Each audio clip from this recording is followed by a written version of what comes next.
नमस्कार छात्रों, स्वागत है आपका अपने YouTube चैनल नई दिशाएं सीवान पर। छात्रों, तो एक बार फिर से मैं हाजिर हूं आपके लिए कुछ महत्वपूर्ण ऑब्जेक्टिव प्रश्नों को लेकर। और आज की जो हमारी ऑब्जेक्टिव प्रश्न है वो पूरी तरह से बायोलॉजी से रिलेटेड है।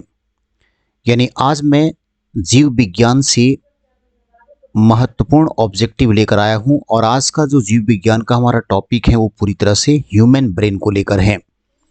यानी मानव के मस्तिष्क से रिलेटेड मैं कुछ ऑब्जेक्टिव आज कराऊंगा। उसके पहले थोड़ा सा मस्तिष्क के बारे में हम ज्ञान अर्जित करेंगे, कुछ बातों को देखेंगे, महत्वपूर्ण बातों को, और उसके बाद उस पर महत्वपूर्ण ऑब्जेक्टिव क्वेश्चंस को बनाएंगे। तो आइए हम बिना देरी के लिए आज इस टॉपिक को पढ़ें। मानव मस्तिष्क। मानव मस्तिष्क एक संवेदनशील तंत्रिका ऊतकों से बना होता है। ध्यान रखिएगा कि संवेदनशील तंत्रिका ऊतकों से बना होता है और इस मस्तिष्क का वजन लगभग 3 पाउंड यानी 1300 से 1400 ग्राम होता है। ध्यान रखिएगा ये।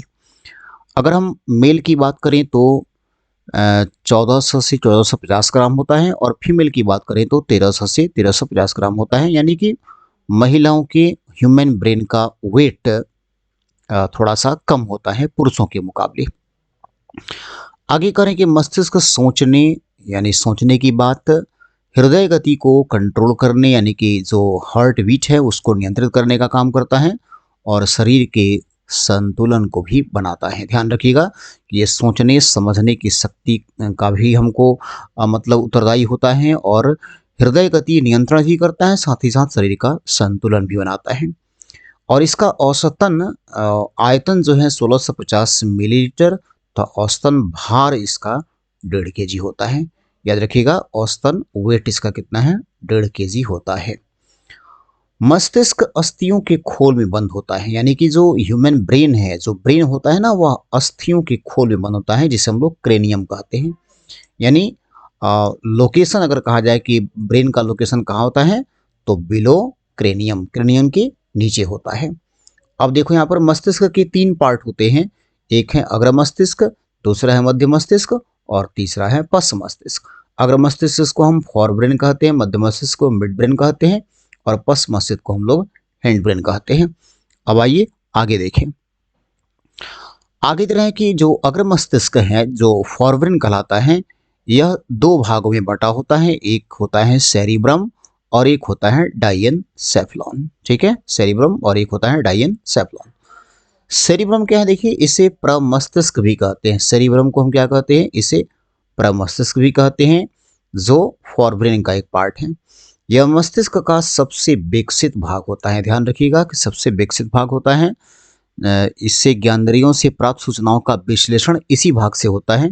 यह बुद्धि, चिंतन और स्मृति के साथ साथ इच्छा शक्ति, ऐच्छिक गतियों आदि का केंद्र है। इसके अधिक विकसित होने पर मनुष्य अधिक बुद्धिमान होता है। तो ये बात समझ में आ रही है। यानी कि बुद्धि और चतुराई का जो केंद्र होता है वो आपको सेरिब्रम ही होता है और ये ब्रेन का सबसे बड़ा पार्ट होता है। सेरिब्रम जो है ब्रेन का सबसे बड़ा पार्ट होता है और ये पार्ट किसका होता है, फॉर ब्रेन का। उसके बाद डाइएनसेफलॉन में देखिए, डाइएनसेफलॉन जो है इसमें पिट्यूटरी ग्रंथि एवं पिनियल कार्य होता है। इसके भी 2 भाग होते हैं, एक होता है थैलेमस और एक होता है हाइपोथैलेमस। थैलेमस क्या है भाई, तो डाइएनसेफलॉन का ये सबसे ऊपरी भाग है। इसी भाग से पिनियल ग्लैंड जुड़ा होता है जो मेलाटोनिन नामक हार्मोन का स्राव करता है तथा यह हार्मोन नींद के लिए उत्तरदायी होता है। दर्द, ठंडा और गर्म को पहचानने का कार्य करता है। दर्द, ठंडा एवं गर्म को पहचानने का कार्य कौन करता है, थैलेमस। याद रखिएगा कि एक्सेस बॉडी टेम्परेचर जो होता है ना, वो भी हमको थैलेमस ही मालूम होता है। अब ये हाइपोथैलेमस के बारे में ध्यान रखिएगा कि हाइपोथैलेमस एज ए ब्रेन भी कार्य करता है और एज ए ग्लैंड भी कार्य करता है। अगर एज ए ये ग्लैंड काम करेगा तो सिर्फ शरीर के तापमान को नियंत्रित करेगा, लेकिन एज ए ब्रेन काम करेगा तो देखिए ध्यान से यहाँ पर क्या क्या लिखा है कि अंतःस्रावी ग्रंथि से स्रावित होने वाले हार्मोन्स का नियंत्रण करता है। पोस्टीरियर पिट्यूटरी ग्रंथि से स्रावित होने वाले हार्मोन्स इससे प्रभावित होते हैं। या भूख, प्यास, ताप नियंत्रण, प्यार, घृणा आदि का केंद्र होता है। रक्तदाब, जल की उपापचय, पसीना, गुस्सा, खुशी आदि ये सब में शामिल होता है। ठीक है, आगे देखो अब आगे दे रहा है मध्य मस्तिष्क जो मिड ब्रेन है, जो बीच वाला भाग है, इसके पार्ट के बारे में कोई विशेष जानकारी रखने की जरूरत नहीं है। वैसे तो दो पार्ट में यहाँ पर दिख रहा है, सेरिब्रिकल और कार्पोरा क्वाड्रिजेमिना। सेरिब्रल पेंडिकल यह मध्य मस्तिष्क का अग्रभाग होता है, यह तंतुओं का बना होता है, इसे क्रूरा सेरिब्रे भी कहते हैं। ये ज़्यादा इंपॉर्टेंट नहीं है, ज़्यादा इंपॉर्टेंट आपको ये है कि जो मिड ब्रेन है उस मिड ब्रेन का जो मेन वर्क हो गया यह दृष्टि एवं, यहाँ पर देखिए दृष्टि एवं श्रवण यानी सुनने की शक्ति का नियंत्रण केंद्र होता है। इसका मतलब कि जो हम देखते हैं या सुनते हैं वो किससे होता है, मध्य मस्तिष्क से होता है। अब लास्ट देखो पश्च मस्तिष्क यानी कि हैंड ब्रेन, जो पीछे वाला ब्रेन है वो क्या है भाई, तो इसके भी दो भाग होते हैं, एक सेरिबेलम और एक मेडुला ऑब्लांगेटा। हालांकि पोन्स भी होता है, सेरिबेलम, पोन्स और मेडुला ऑब्लांगेटा होता है। सेरिबेलम देखिए क्या है भाई, तो सेरिबेलम के बारे में ध्यान रखिएगा कि यह मस्तिष्क का सबसे छोटा भाग होता है, यह मानव मस्तिष्क का दूसरा सबसे बड़ा भाग होता है। देखिए यहाँ पर थोड़ा सा ये मिस्टेक हुआ है, ये छोटा भाग होता है। यह शरीर का संतुलन बनाए रखता है, यह शरीर के संतुलन को बनाता है। याद रखिएगा सेरिबेलम क्या होता है, शरीर का संतुलन बनाता है एवं ऐच्छिक पेशियों के संकुचन पर नियंत्रण करता है। यह आंतरिक कार्य के संतुलन भाग से संवेदनाएं ग्रहण करता है, संतुलन बनाए रखता है। शरीर का संतुलन इसी से बनता है, यानी कि मसल्स कंस्ट्रक्शन जो होता है वो स्पीकिंग पावर से लेकर आपका शरीर का जो मूवमेंट है सब कुछ सेरिबेलम से होता है। इसीलिए जब कोई व्यक्ति शराब वगैरह पीता है ना तो उसका सेरिबेलम वाला पार्ट ही प्रभावित होता है। इसलिए वो कितना बोलना है, क्या बोलता है कोई पता नहीं होता है, कहाँ उसका हाथ पैर जा रहा है, जिस जिस चेतना में रहेगा उसी चेतना में हो रह जाता है। ऐसा इसीलिए होता है क्योंकि उसका सेरिबेलम वाला पार्ट प्रभावित हो जाता है। अब मेडुला ऑब्लांगेटा है, यह मस्तिष्क का सबसे पीछे का त्रिभुजाकार भाग होता है। यह उल्टी जैसी क्रियाओं का केंद्र है। इसका शरीर के सभी अनैच्छिक क्रियाओं का नियंत्रण यहीं से होता है। जैसे हम कहेंगे छींक आना, हृदय का धड़कना, श्वसन कार्य होना, उबाई आना, ये सारा कार्य जो है मेडुला ऑब्लांगेटा से होता है। अब आइए इसको जानने के बाद से अब इस पर कुछ महत्वपूर्ण क्वेश्चंस को देखें। क्वेश्चंस क्या दिया गया है। पहला क्वेश्चन देखिए दिया है कि हमारे मस्तिष्क और मेरुरज्जु के चारों ओर की सुरक्षात्मक परत को क्या कहते हैं, यानी जो हमारा ह्यूमन ब्रेन है और मेरुरज्जु के चारों ओर जो एक सुरक्षात्मक कवच होता है, यानी उसके ऊपर एक झिल्ली होता है, उस झिल्ली को हम क्या कहते हैं, यानी ब्रेन की झिल्ली को क्या कहते हैं। ऑप्शन देखो क्या दिया है भाई, ऑप्शन दे रहा है ए में मेनेंजिस, बी में दिया है पेरिकार्डियम, सी में है कार्पस कैलोसस और डी में है रीनल फेसिया। इसका आपका सही आंसर हो जाएगा मेनेंजिस। यानी ब्रेन की जो झिल्ली होती है, जो ब्रेन झिल्ली है उसको हम लोग कहते हैं मेनेंजिस। ये आपको ध्यान रखना है। अब आइए अगला क्वेश्चन देखिए। अगला दे रहे हैं कि निम्न में से कौन सा देखने, सुनने, बोलने की प्रक्रिया यादाश्त, कुशाग्रता, भावनाओं और विचारों का स्थल है। यानी सुनने, बोलने की प्रक्रिया, यादाश्त, मेमोरी पावर। तो मेमोरी पावर मैंने कहा था कि सेरिब्रम होता है। आइए देखते हैं ऑप्शन में क्या क्या दिया है यहाँ पर। यकृत से मेमोरी पावर, बोलना सुनना इससे कोई मतलब नहीं है। बी हृदय दिया है, इससे कोई मतलब नहीं। मेरुरज्जु नहीं, ये आपका मस्तिष्क, ये मस्तिष्क ही होता है। यानी मस्तिष्क से ही हम लोग जो है सुनने की, बोलने की प्रक्रिया, यादाश्त, कुशाग्रता, भावनाओं और विचारों का स्थल सब कुछ ब्रेन होता है। अगला क्वेश्चन देखिए। अगला क्वेश्चन है कि निम्नलिखित में से कौन मनुष्य में दृष्टि और श्रवण सजगता को नियंत्रित करता है। देखिए देखना और सुनना, अभी मैंने बताया कि मिड ब्रेन होता है। देखना और सुनना किससे होता है भाई, मिड ब्रेन से होता है। ऑप्शन देखो क्या क्या दिया है। ऑप्शन दे रहा है अनुमस्तिष्क, सेरिबेलम, जी नहीं, सेरिबेलम तो शरीर के बैलेंस को बनाता है।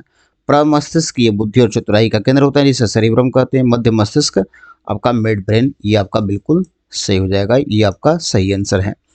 अगला क्वेश्चन देखो क्या दिया है। तंत्रिका तंत्र में निम्न शामिल होते हैं। तंत्रिका तंत्र में कौन शामिल होता है। ऑप्शन दे रहा है ए मस्तिष्क, रीढ़ की हड्डी, स्प्लीन और उपयुक्त सभी। तंत्रिका तंत्र में मस्तिष्क भी शामिल होता है, रीढ़ की हड्डी भी शामिल होता है, स्प्लीन भी शामिल होता है। इसका मतलब कि आपका आंसर कौन सा बनेगा, डी नंबर, उपयुक्त सभी, ये आपका सही आंसर बनेगा। आइए अगला क्वेश्चन देखिए। कौन सी तंत्रिका मस्तिष्क से जुड़ी होती हैं। कौन सी ऐसी तंत्रिका है जो मस्तिष्क से जुड़ी होती है और खोपड़ी से निकलती हैं। तो मैंने बताया था ना कि ह्यूमन ब्रेन एक क्रेनियम के नीचे होता है, तो क्रेनियम होना चाहिए इसका आंसर। ऑप्शन देखो इसमें भाई, पहला दिया है क्रेनियल नसें, ये स्पाइनल नसें, थोरेसिक तंत्रिकाएं, साक्रल नसें। आपका पहला ही आंसर बन जाएगा क्रेनियल नसें। ये आपका बिल्कुल सही है। अगला क्वेश्चन दिया है कि उस प्रणाली का नाम बताएं जो आपके द्वारा की जाने वाली हर गतिविधि को नियंत्रित करता है। ऑप्शन देखो भाई क्या क्या दिया है। तंत्रिका तंत्र, एक्सोक्राइन सिस्टम, एंडोक्राइन सिस्टम, श्वसन प्रणाली। तंत्रिका तंत्र यानी कि मानव का ब्रेन हो जाएगा। उस प्रणाली का नाम बताइए जो आपके द्वारा हर गतिविधि को कंट्रोल करने का काम तंत्रिका तंत्र करता है। अगला क्वेश्चन दे रहा है कि तंत्रिका तंत्र की यूनिट क्या होती है, इकाई क्या होती है। देखिए इसका ऑप्शन दे रहा है ए मस्तिष्क, बी रीढ़ की हड्डी, सी न्यूरॉन और डी नसें। ये आपका न्यूरॉन, ये सही हो जाएगा। तंत्रिका तंत्र की यूनिट न्यूरॉन होती है। नेक्स्ट क्वेश्चन है कि हमारे शरीर में अनैच्छिक कार्यों को किसके द्वारा नियंत्रित किया जाता है। अनैच्छिक यानी कि जो क्रियाएं अपने आप होती हैं, जो हमारी इच्छा से नहीं होती हैं। तो मैंने पढ़ा ना कि लास्ट में एक पढ़े थे हम लोग मेडुला ऑब्लांगेटा। देखिए यहाँ पर medulla in hind brain, medulla in fore brain, medulla spinal cord, medulla in mid brain. Medulla hind brain होगा, चूंकि हिंड ब्रेन का एक पार्ट होता है मेडुला ऑब्लांगेटा। तो आपका सही आंसर क्या बनेगा, मेडुला हिंड ब्रेन। अगला क्वेश्चन देखिए, पोन्स, सेरिबेलम और मेडुला किस मस्तिष्क का हिस्सा है। भाई पोन्स हो गया, सेरिबेलम हो गया, मेडुला हो गया, ये तो सबसे पीछे वाले मस्तिष्क का हिस्सा होता है। यानी कि आपका आंसर होना चाहिए हिंड ब्रेन। तो देखिए यहाँ पर अग्र मस्तिष्क आगे वाला, मध्य मस्तिष्क बीच वाला, पूर्ववर्ती मस्तिष्क, हिंड ब्रेन ये आपका पीछे वाला। ये आपका बिल्कुल सही आंसर ये आपका बनेगा। अब आइए अगला क्वेश्चन देखिए। अगला क्वेश्चन है कि रीढ़ की हड्डी मस्तिष्क के किस हिस्से से निकलती है। रीढ़ की हड्डी मस्तिष्क किस हिस्से से निकलती है। तो रीढ़ की हड्डी की बात हो गई ना, तो मस्तिष्क का जो सबसे पीछे वाला भाग होगा उससे निकलेगा। तो ऑप्शन देखो भाई दिया है सेरिबेलम। सेरिबेलम तो हिंड ब्रेन का पहला पार्ट हो गया, तो यहाँ से तो होगा नहीं। मज्जा, मेडुला, मेडुला बिल्कुल होगा। मेडुला ऑब्लांगेटा ही होगा, क्योंकि सबसे लास्ट में यही होता है ब्रेन के, और इसी से हमारा रीढ़ की हड्डी जुड़ा रहता है। अगला क्वेश्चन देखिए क्या दिया है। अगला क्वेश्चन दे रहा है ये आपका लास्ट क्वेश्चन। जी हाँ, लास्ट क्वेश्चन यही था आपका। तो इस बात को ध्यान रखना है कि अंतिम जो क्वेश्चन रहा वो ये आपका यही क्वेश्चन था। आगे कोई क्वेश्चन इसमें अब नहीं है। तो लास्ट वाला जो था मज्जा, यही आपका आखिरी क्वेश्चन रहा। तो मुझे लगता है कि आप जो कुछ भी देखे उससे आपको एक अच्छा अनुभव मिला होगा, और इस अनुभव का आप जो है आगे चलकर फ़ायदा उठाओगे अपने एग्ज़ाम में। तो तब तक आप अपना ख्याल रखें और अपनों का ख्याल रखें। धन्यवाद।